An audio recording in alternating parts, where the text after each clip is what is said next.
L'oreille qui écoute est la bouche qui va te trahir, comme Judas a élevé Jésus. C'est parce que votre vision est grande que vos combats sont grands.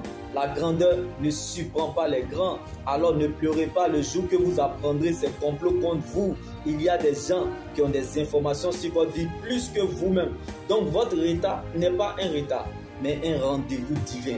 Parfois, Dieu nous met à l'abri du danger en nous faisant passer par des périodes très difficiles ou ralentir certaines choses dans notre vie parce qu'il ne veut pas nous perdre.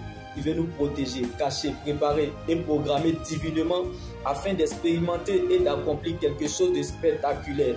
Parfois, il faut que votre enterrement soit public afin que la surprise de Dieu vienne vous déterrer à huis clos pour une relation sincère avec Dieu pour toujours. Alors, ne mets pas foi de ce que l'on a déterminé pour ta vie, car la parole de Dieu est au-dessus de la parole des hommes. C'est l'oreille qui écoute qui donne de l'importance à la bouche qui parle. Ce que les gens disent est important, mais n'a pas de valeur, car la vie est ce que nous pensons.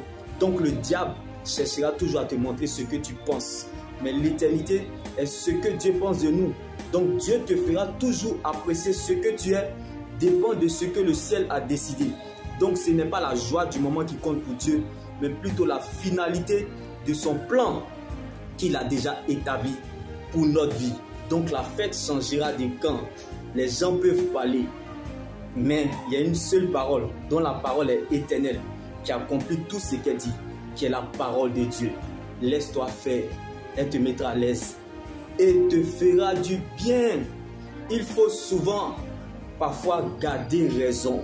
C'est-à-dire, vaut mieux garder sa paix intérieure que de chercher sa raison, car il est moins grave de perdre que de se perdre. Donc, vaut mieux prendre une décision qui te fera regretter un tout petit peu mal que de prendre une décision qui te fera regretter toute ta vie. Accepte Jésus. C'est tout. C'est aussi simple que ça. C'est ça qui est la vérité. Car il est la vie dans nos années, la bouche autorisée pour parler de l'éternité. Jésus, sa présence dans notre vie n'est pas négociable. Shalom.